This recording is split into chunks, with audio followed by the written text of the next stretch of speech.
পশ্চিমবঙ্গের মুখ্যমন্ত্রী তার রাজত্বকালে ৬,৬৮৮টা শিল্পকে এখান থেকে তাড়িয়েছেন। ২ নম্বর, পশ্চিমবঙ্গে বছর বছর বাণিজ্য সম্মেলনের নামে কোটি কোটি টাকা খরচা হচ্ছে, আর বাণিজ্য সম্মেলন করতে গিয়ে বড় বড় কোটিপতিদের নিয়ে এসে, পুঁজিপতিদের নিয়ে এসে এখানে প্রতিশ্রুতির বন্যা বয়ে যাচ্ছে। যেরকম প্রতিশ্রুতি দেওয়া হয়েছে পশ্চিমবঙ্গে বাণিজ্য সম্মেলনে, তাতে পশ্চিমবঙ্গে বিনিয়োগ হওয়ার কথা ১৮ লাখ কোটি টাকা। পশ্চিমবঙ্গে কয়েক হাজার কোটি টাকা বিনিয়োগ হয়নি। ফলে এখানে শিল্প বলে কিছু নেই। কারণ যে রাজ্যের মুখ্যমন্ত্রী নিজে মনে করে চপ, মুড়ি, ঘুগনি সেটাও শিল্পের নাম, সে রাজ্যে শিল্প কোত্থেকে আসবে আমার জানা নেই। পশ্চিমবঙ্গে আজ রুটি রুজি নেই বলে পশ্চিমবঙ্গকে ভারতবর্ষে পরিযায়ী শ্রমিকের সরবরাহকারী একটা রাজ্য হিসাবে চিহ্নিত করা হয়। মুর্শিদাবাদ তার মধ্যে অন্যতম। এখানে কিছু থাক আর না থাক, এখানে মুনিশ আছে যারা ভারতবর্ষের বড় বড় বহুতল নির্মিত বাড়ি বানাবে, কোটিপতিদের থাকার জন্য ঘর করে দিবে। সেই মুনিশ মুর্শিদাবাদে আছে, বাংলায় আছে। আর তার জন্যেই সেই অভাবের প্রতিফলন ঘটছে এই বেকার যুবকদের ভাতা দেওয়ার এই লাইনে। এটা কিছু না, দারিদ্রতার বহিঃপ্রকাশ। বাংলার মুখ্যমন্ত্রী ভোটের আগে ভাতা দেওয়ার কথা ভাবলেন, এর আগে ভাবেননি। ১৫ বছর ক্ষমতা আছে, ভাবেননি ১৫ বছর কি বাংলায় বেকার ছিল না? তাদের কথা কিন্তু ১৫ বছর ভাবা হয়নি।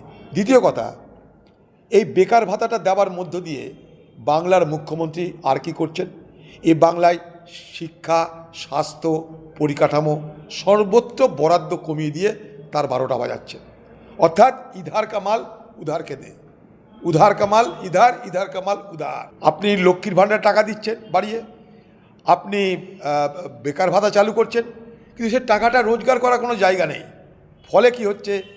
রাস্তার নির্মাণের টাকা পাওয়া যাচ্ছে না, স্কুলে শিক্ষক নেই, ছাত্র নেই, সর্বত্র স্বাস্থ্যের পরিকাঠামো, শিক্ষার পরিকাঠামো ভেঙে পড়ছে, রাস্তাঘাট ভেঙে চুরমার হয়ে যাচ্ছে।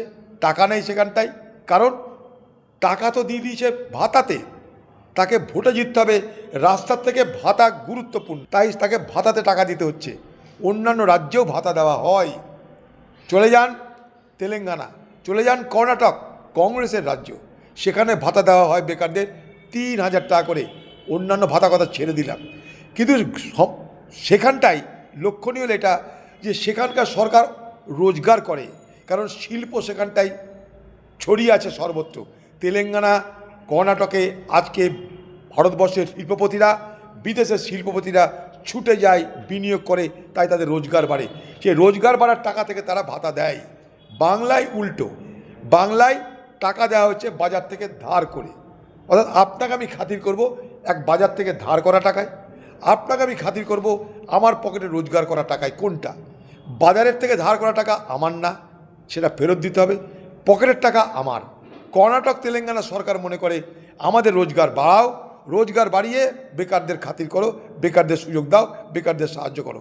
পশ্চিমবঙ্গে ভোট এসছে, সব ভোগে যাক, আমার ভোটার চাই, তাই ডিএ বাদ দাও, ডিএ দিতে হবে না, শিক্ষক নিয়োগ করতে হবে না, রাস্তা করতে হবে না, স্বাস্থ্যের জন্য হাসপাতালে ওষুধ দিতে হবে না, সব কিছুকে ফেলে রেখে তুমি টাকার ব্যবস্থা করো বাজার থেকে ধার করে, পরে আমি ধার শোধ করবো, তখন দেখা যাবে। এই দুটো হচ্ছে ফারাক। পশ্চিমবঙ্গে এত বেকারের যে সমস্যা, যে কথা বলছিলাম, তাকে স্পষ্ট হচ্ছে এই লাইন দেখে। অফলাইনই হোক, অনলাইনে হোক, এই লাইনের বহর দেখে বুঝতে পারছেন বেকারদের সংখ্যা পশ্চিমবঙ্গে আজ হু হু করে বেড়ে চলেছে। পশ্চিমবঙ্গ আজ বিনিয়োগের ক্ষেত্রে, বিদেশি পুঁজি বিনিয়োগের প্রশ্নে পশ্চিমবঙ্গ আজ ভারতবর্ষের 12তম রাজ্যে রূপান্তরিত হয়েছে। ফলে পশ্চিমবঙ্গে সব দিক থেকে পিছিয়ে গেছি আমরা। কিন্তু ভোটের বাজার গরম করতে হবে, টাকা ছড়িয়ে দাও, টাকা দিয়ে ভোট কেনো। মানুষের অভাব আছে, দারিদ্রতা আছে, অভাব আর দারিদ্রতাকে খরিদ করে নাও।